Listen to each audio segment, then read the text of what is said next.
The 6 to 7 Figure Show, episode 115. Let's hit it. Broadcasting from the Valley of the Sun outside Phoenix, Arizona. This is the 6 to 7 Figure Show. Tired of working so hard and having no time? Take your six-figure practice and turn it to a thriving seven-figure enterprise. And now, your host, author, speaker, mentor, and strategist, Frank Bria. Hey everyone, welcome to the 6 to 7 Figure Show. I'm your host, Frank Bria. In today's episode, we are going to focus on digital marketing. But first, quick message from our sponsor. This episode of the 6 to 7 Figure Show is brought to you by High Ticket Program. Any service business owner looking to reach seven figures suffers from the same problems. When you start the journey, you're on your own, managing tasks and maybe a few team members. But as you grow to seven figures, now you need a team that's executing for you day in and day out. Somewhere along the way, you have to hire, train, and manage these team members. Even if you've never done this work before yourself, and if you don't manage and scale growth at the same time, you can end up crashing under the weight of new customers or building an expensive operation you cannot afford to keep running. So if you want to avoid these problems and get past seven figures, let's talk. Let me map out a plan for you of pain-free growth. I'd like to speak with you personally and tailor the plan for you. So text HTP to 602-698-7575. That's my direct line. So the messages come to me. If you're serious about finally achieving seven figures in your business, text HTP to 602-698-7575. I'm pleased to be introducing today's guest, Jason Berkowitz. Jason is the founder and SEO director of Break the Web, a digital marketing agency based out of New York City. Jason got his feet wet in SEO back in 2010 when a past business venture of his was failing to gain traction online. And so his new SEO obsession kind of solidified the new venture and thrust him into digital marketing. Jason, welcome to the show. Thank you, Frank. Thanks for having me. It's a pleasure. Hey, absolutely. We're thrilled to have you. So tell us a little bit about Break the Web. What are you guys up to? So we primarily at this moment focus on just inbound marketing. One thing we've realized is that my personal background, as you mentioned, was in SEO, but there's a lot of carryover with SEO into other forms of digital marketing, especially with the fact that SEO can sometimes be a patience game in and of itself. So a lot of clients want to say, hey, can we do some paid advertising in the meantime while we really ramp up? So it was just a natural transition to include also other forms of inbound marketing like paid advertising in Google Ads, social media, et cetera, some content marketing as well. And that's really what we focus on primarily, is just generating traffic versus being a full service agency. Okay. And what kinds of clients are you working with typically? Yeah, so our typical client is small to medium-sized businesses for the most part. We are by default somehow kind of niching down. We haven't niched down ourselves just yet, but we tend to attract a lot of clients in the health and wellness space. Okay. Nice. So both local and national. So it's probably going to be a niche that we are going to dive deep into maybe quarter two, quarter three of this year. We are going through a brand relaunch ourselves. So once we take care of that relaunch, then we'll start niching down because we've learned so much about the industry, acquired a lot of resources, and built up our network in that space. So. That's nice. And, and when you are growing and you've got really good case studies around that, it tends to attract more of the same. Tell me from a strategic perspective, as, businesses are looking at inbound as kind of one of the huge areas of focus. There seems to always be this question about SEO, right? When's the right time? When should you have things moving? And you kind of mentioned this issue before when you said, that clients, they want to do SEO, but it takes some time. And so they get some other stuff going. Is the ideal that SEO eventually takes over? It's just that you have to have other stuff going on in the meantime? Or is it really about diversifying across a number of different angles to get that inbound traffic? I think from a business perspective, it definitely makes sense to diversify. You never want to be reliant on one source of revenue, or in that case, it's the traffic that's generating that revenue. Definitely diversify. And yeah, SEO does take time. SEO is a patience game. The best time to start SEO is probably now, because the longer you wait, the longer you will continue to have to wait. Plus, when you work with the right people or you hire somebody that's a great SEO specialist, they're their goal is to really future-proof your site. So in the long run, you might have good foundations built so that you can continue to maintain good organic traffic in the long run. But with good organic traffic and other forms of digital marketing, even if that's not in the inbound realm, like outbound, maybe it's email marketing, maybe it's postcards, if people are still doing that, definitely diversify. And it's super biased to say, because I should be like, no, only do SEO. That's the only thing that matters. But no, logically speaking, it makes sense to diversify. Yeah. Okay. That's good. Yeah, I mean, SEO definitely is one of those things where people are kind of like, well, it's going to take time and I should have done it before. It's the old adage, the best time to plant a tree was 20 years ago. The second best time is today. Yeah. But for companies that have already sort of, put content out there and started to build a brand, whether it's from paid traffic or whatever, is the right frame of mind for SEO to kind of like start over again, not start over again, but like create new content in a new area? Or is it possible to go back and SEO optimize that old content? Is it harder to do that? Yeah, so that would fall under what we call a content gap analysis, in which the greatest place to start is probably by seeing what the current opportunities are bringing. So what is your current content bringing? If it's bringing in over the course of 12 months, 0 visits, or maybe 10 visits over the course of a year, it's probably worth deciding whether you should delete the content, maybe update it, maybe combine 2 pieces of content together because they might be competing with each other.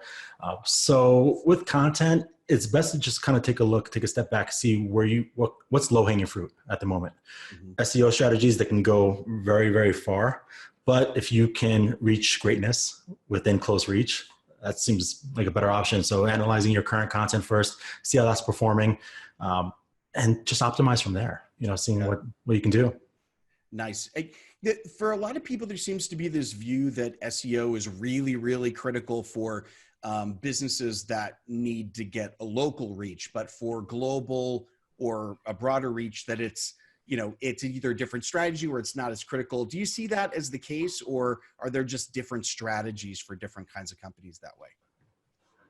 Yeah, I think when you go national or you go global, there's definitely a different playing field in terms of competitiveness. The question is, where are you in comparison to your competitors? Are all of your competitors on Google? The top 10 results, typically, are they just conglomerates? And do they have a heavy budget into SEO in which it's probably not even worth your time and money to go into? It's very possible. SEO, it's the way SEO is, you definitely want to look at your competitors, and everyone wants to dominate for their keyword. But a lot of people, it's a dream. They don't take a second to just look at the competitors and what they're doing. For example, if they're actively link building, how many links are they building per month?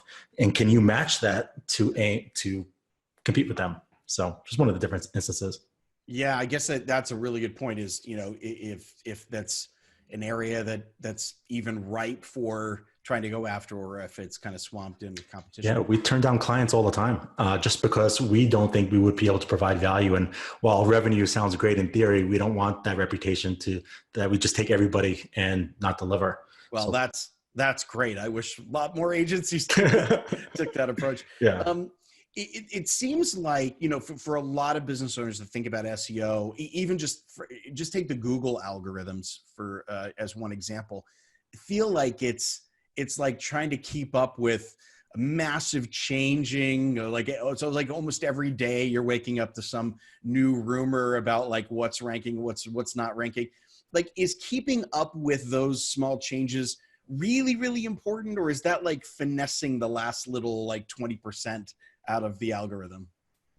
Yeah, staying up to date is very important, but it's also important to remember that Google has 2 primary goals. Their first goal is to generate revenue for themselves through paid advertising. The second goal is to provide value and answers to people. They know that most people are going to the organic results. They know people are looking to go to Google with a specific intent, maybe top, middle, bottom of the funnel, and what they may be looking for in terms of an answer. Mm-hmm.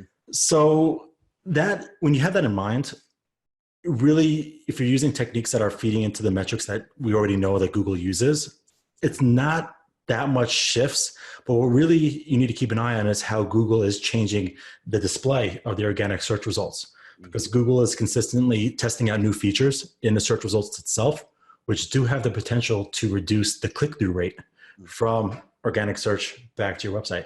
Things like the feature snippet, which is that answer right there and then in the top box. Yeah, right. Things like the accordion style, people also ask when you open one, like 5 more open up. So all those aspects have the potential to reduce that click. So that is definitely something to be aware of. Yeah. I mean, it's one of those things that feels like, I mean, it's a really good argument for hiring someone whose job it is to kind of keep up with this stuff. Because, you know, most people, as they're running their business, they can't be expected to keep up with all these changes, nor should they really as the CEO. I want to pivot a little bit to the agency work you're doing yourself. So a lot of people are listening to the podcast. They have their own agencies or they have done for you services. Talk a little bit about how you guys are managing the growth. This seems to be an area where a lot of people trip over themselves. As new work is coming in, how are you balancing the workload versus the staff required to get the job done? Yeah, like you said, it's the never-ending challenge that most entrepreneurs are dealing with, and it's a huge headache. I totally get it. It's an active emotional roller coaster for me right now. With that, one thing that we're always doing is just constantly trying to improve, trying to learn new things, listening to different people's input, different books. Mentors, of course, are a huge asset. So with that, we've been able to estimate, for example, each specific person that might be doing their task, how many hours it would take them to fulfill a certain task and how many hours can be dedicated over the course of a month to finish those tasks. So we actually built out this really intricate calculator, but it's not intricate, it's on Google Sheets, but it uses like a whole bunch of Hey, for some people, Google Sheets is intricate, so that's cool.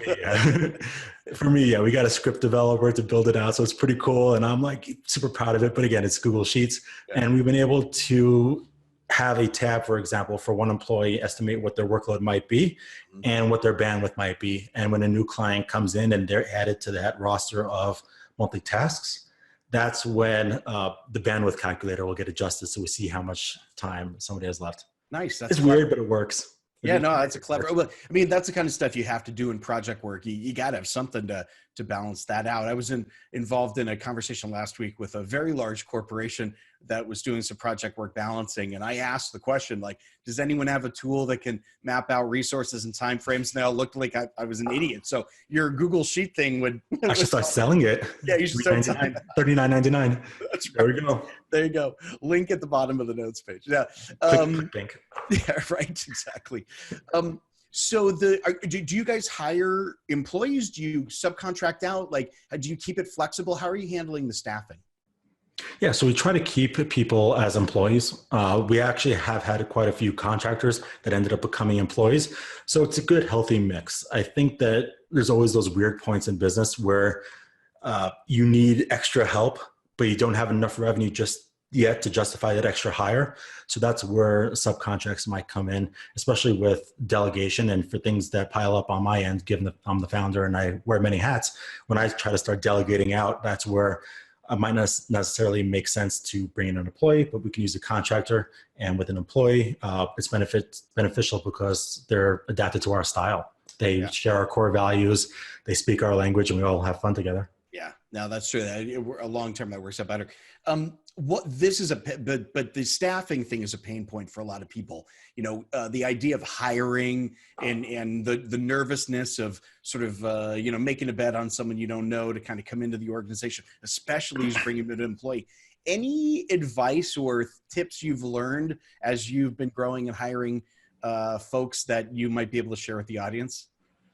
Yeah, one thing that I found to be very interesting, which is a real pain in the butt, because it's a lot more work on your end, but what I found to be more valuable is not hiring based on expertise or experience, but core values. So if they seem to share our core values, things like SEO, we can teach internally.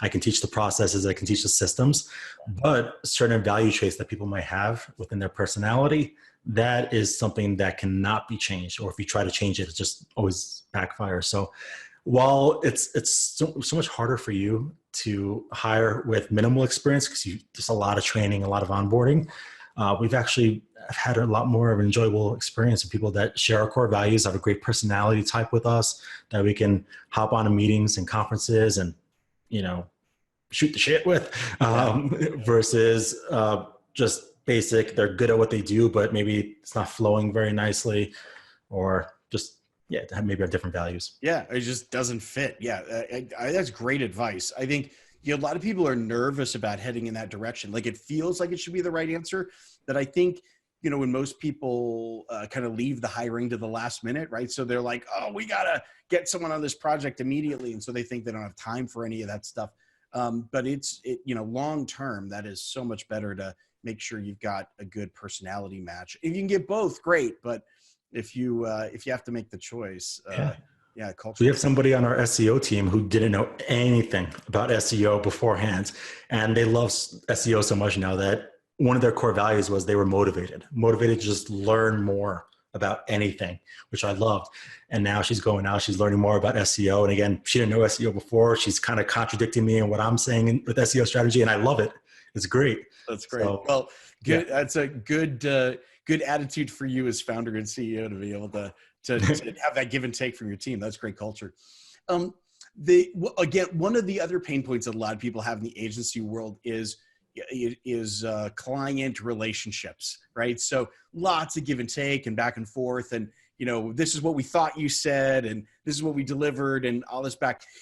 Any advice you can share on, everyone's had the uncomfortable client conversation where they kind of get upset or frustrated or whatever. What would you give as advice for folks to improve client relationships and client communication? Yeah, for us, given that we're a service-based business, is managing the expectations up front, really in the sales process. So we don't have a sales team. I do sales myself. But from the beginning, from the first initial call, my goal is to set the expectations and make sure that there's clarity there. If I sense that they're not going to be able to be educated with related to our form of marketing, SEO overall, and shift their expectations, that's usually a red flag for us. So right early off the bat from the sales process, expectation setting. Kickoff conference and onboarding, expectation setting. And each subsequent month with reporting and monthly conferences, expectation setting. Yeah, I love that. I mean, such a great, powerful thing, the onboarding process. And a lot of people miss that opportunity because they start immediately in with projects, and they start immediately, just pulling in the information and hand us the data and fill out this form or whatever. But that's, it's so important for your client and you to be on the same page as to what's actually going to happen over the next little bit. It's so much easier to solve it now than it is to try to solve it in the crisis. Yeah. So that's great. That's great advice. What's next for you guys? So as you look forward over the next year and a half or two, what are some of the big mountains you guys are climbing? I would say for me, it's kind of the business side of things. I think there's a lot of things that you can't necessarily learn in school or through courses. So maybe you have to take the school of hard knocks of just, like we said before, just that emotional roller coaster of entrepreneurship, and just learning more about business, margins, better fulfillment, better expectation setting, and client engagement, and of course, improving our services. There's always room for improvement everywhere around. And with that, just probably continuing to look to scale our main core services, which is primarily SEO and even scale a little bit more paid advertising, which is kind of a little bit behind the SEO because I'm biased in the way I sell. So yeah, sounds like a lot of CEO leadership growth for you over the next little bit. Yeah, that's my goal, is to improve on that and try to be the best founder and team leader I can be. That's great. I mean, every CEO, every founder goes through this learning curve, and we all bump up against our own personal limitations at some level. And it's funny because we look at folks like Mark Zuckerberg and we're like, oh, he's founder, now he's CEO, he's multi-billion-dollar. That's not the typical.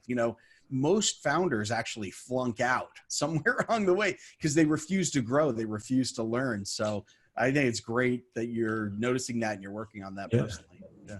Did you read the article on The Verge maybe about a month or two ago in which the luggage company Away had Slack direct messages leaked and the way she treated employees? The I did not read that. No.